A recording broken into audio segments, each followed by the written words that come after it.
as they would say in the Caribbean, good night. It's a real privilege and a pleasure to be here, and I want to thank Pastor for hosting us, and also the minister and all our friends for coming along this evening. I've been coming to Jamaica now since 1977. I first came here on my first overseas trip, and I had the opportunity to go back to Antigua, but I said to myself, no, I want to go to Jamaica instead to work with the church. And I was working in Montego Bay in the Orange and Flanker and Glendavan and the schools there. And I came here because Jamaica has had a very significant impact on my life. I think that most Jamaicans don't recognize how significant Jamaica is. I believe that. I went to New Zealand, and on the last day I went to Auckland. And as I was walking down Auckland, I heard, "Pick me where I go on the way." So I turned around, and there was a Maori woman speaking patois. So I found my hosts were white, and I said, "Hey, what's happening here?" And it was interesting, the influence of Jamaica. I went to a place called Papua New Guinea. It took me 23 hours to fly to Australia, then 8 hours from Sydney to Gisborne, and from Gisborne to Port Moresby and to Lae. And when I got to Lae, I saw guys there with dreadlocks. So I said, "What's that?" He said, "Land grass." So I said, "Yeah, man, everybody hear me up." So I said, "Jesus, everywhere I go, Jamaica hits in the plane." And it's interesting because, you know, I go to Ghana in West Africa, and I'm on the radio, and I'm listening to the radio, and I hear, "Kofi, run the tuna, man." I'm in Kumasi, working with some Baptist guys. And I came out the shop and I saw 3 guys busting big patois. So I said, "Lion." I said, "Well, what I deal with, sir?"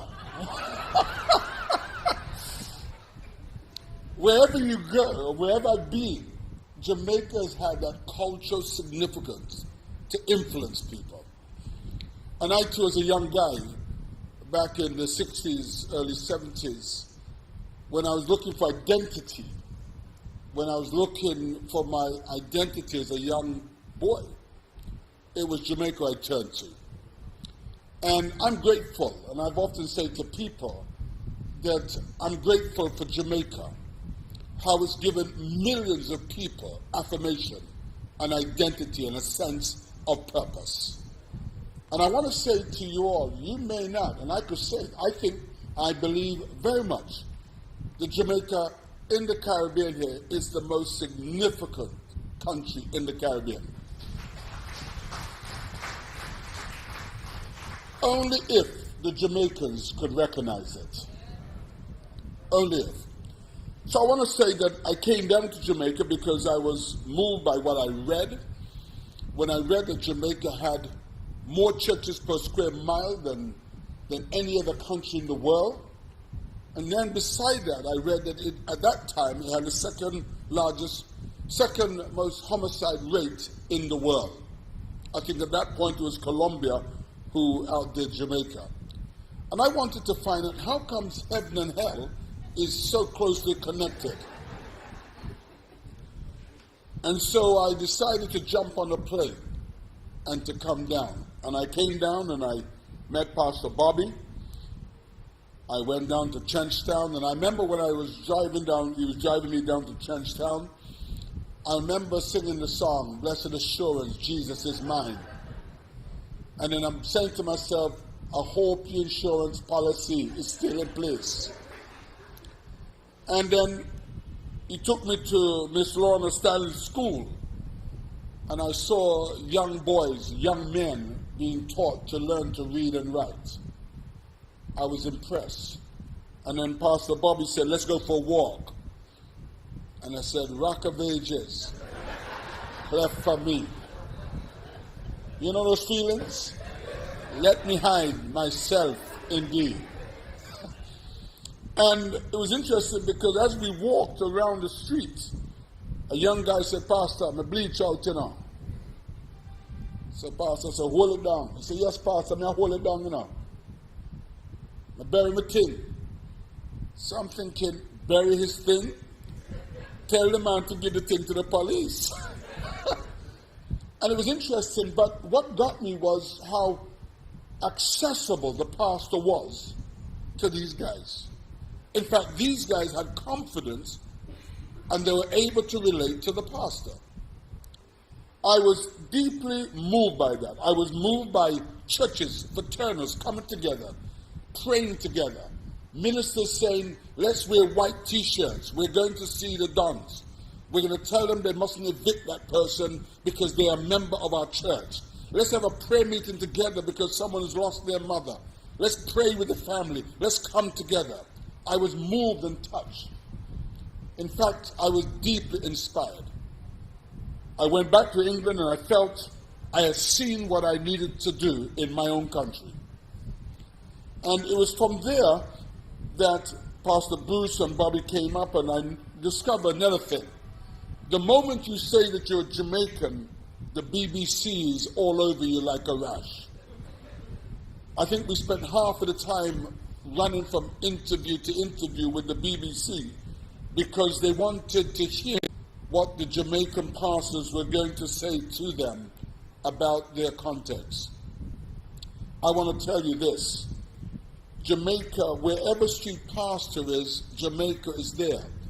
And we've made sure that we've chronicled the fact that I was informed by what I saw in Jamaica. So in Australia, in America, in Europe, and in the United Kingdom, and in Africa, Jamaica is there in a very positive way.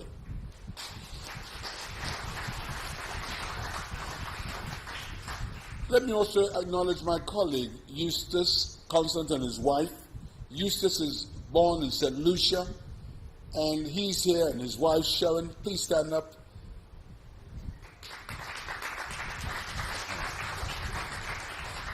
Eustace is the operational director, and he's the guy that keeps everything going. They say that I have the vision, but he's got to work out the details. So it's great that he's here. Let me just spend a few moments just talking about re-engaging communities. I've been a church leader now for well over 30 years. Pastored church in the 80s of over 1,000 people. I am working in a local church plant at this moment because I believe in the firmness and in the life of a local church. I believe that every Christian should be connected and involved in a local church. I believe that. I believe in the local churches where we are challenged, motivated, taught, encouraged to make our faith relevant and practical. However, I have found church to be a place where people only receive woodworm in their posterior. It's a place where people sit down Sunday after Sunday, and after Sunday and after Sunday, and do nothing at all with their faith. I believe over several decades now, we have lost the plot as Christians. We've become irrelevant to our society. We've become a people who are visible on Sunday, but invisible throughout the week. And yet there's a challenge for us as the church, not to be invisible, as St. Augustine said, but to be visible, as Jesus says. You are the light of the world. We are the light of the world. And I believe that if we are going to re-engage our society in the 21st century, there are three things that we need to do to ensure that becomes a reality. First of all, we need to recognize that we could do nothing on our own.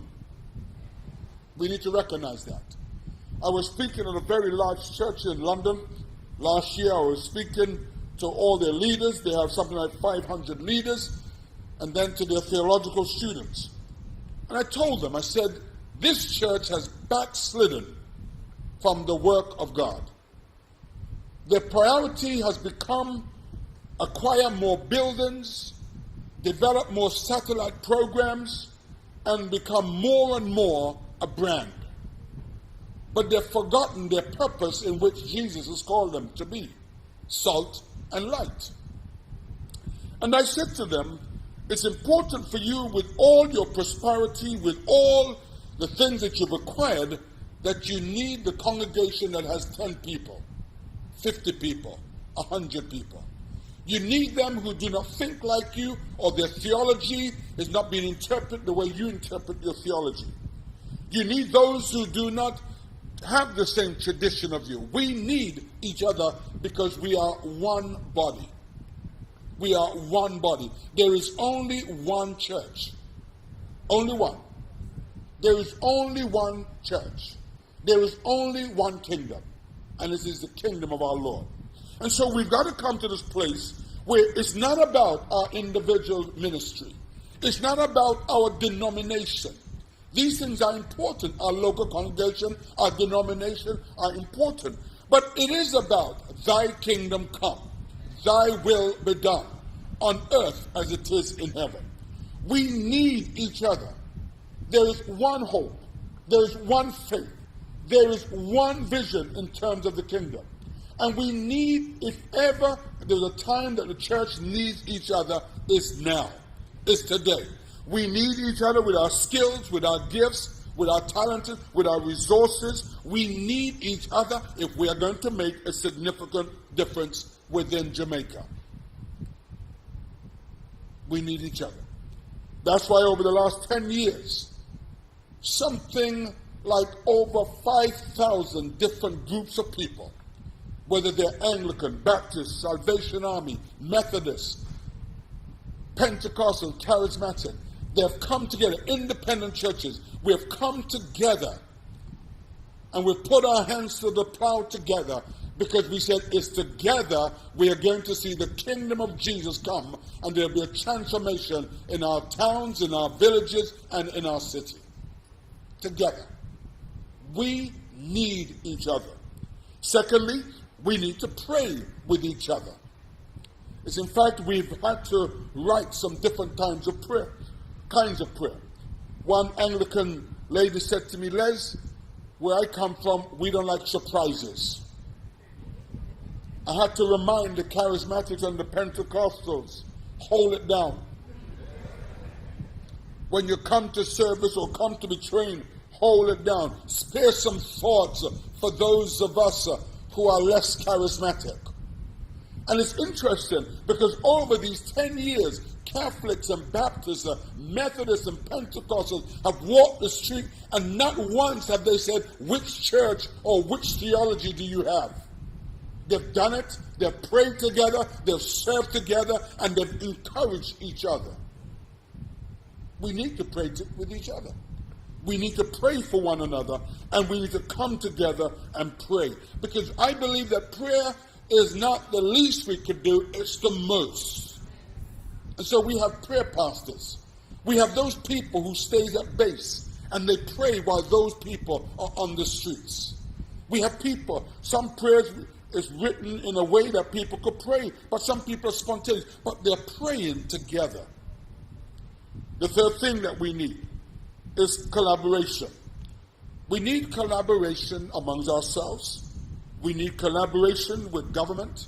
We need collaboration with the police, with the various bodies that are working out there, whether social service or education. We need collaboration. It is not just working here and ignoring there.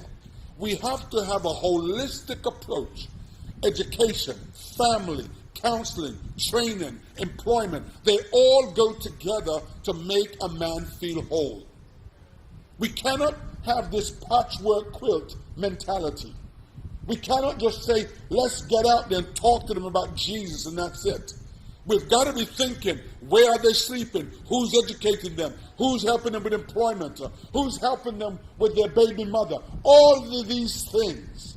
Brothers and sisters, we were once sinners, but we have been saved by grace. We cannot afford to be condescending and judgmental. I don't care what people sin they've committed. What I care about is that I help them and ask God to help them and to transform their lives. We need to do that. We need to recognize that it's by grace that we have been saved. And we need to recognize that it's working together that we can make a significant difference. Speaking to the Metropolitan Commissioner of Police, I said, Commissioner, you have resources, you have power, you have money, you have all kind of backative, but yet you cannot solve the problem of our nation. You need the church.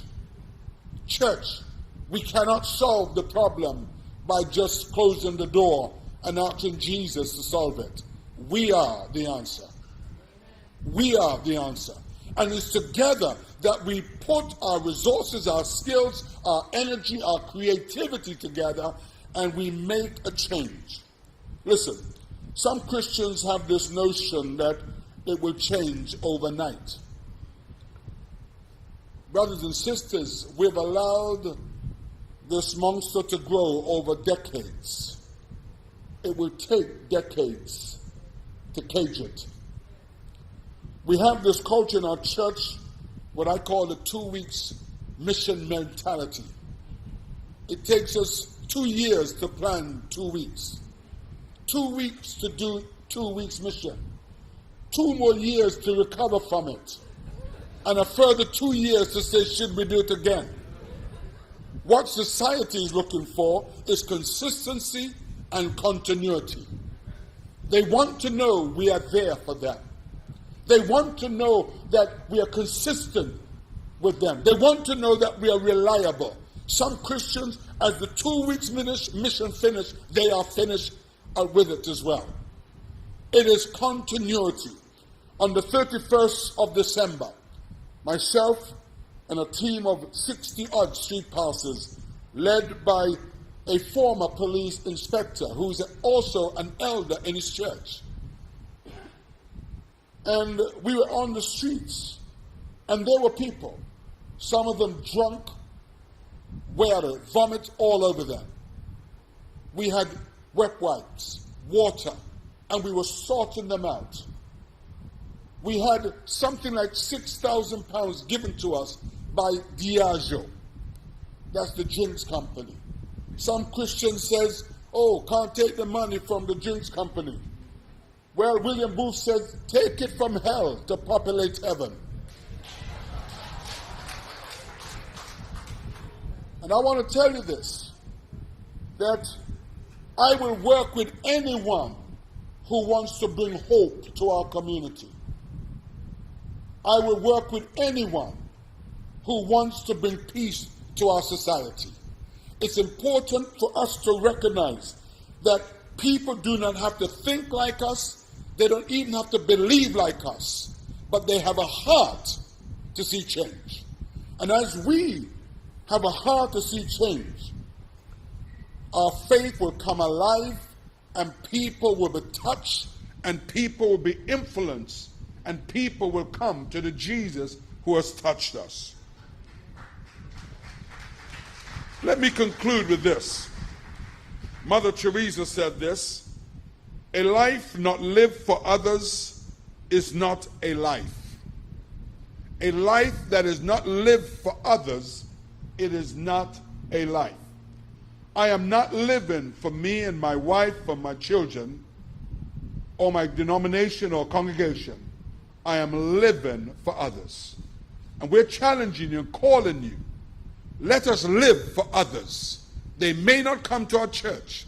They may not have our faith, but they are made in the image of God.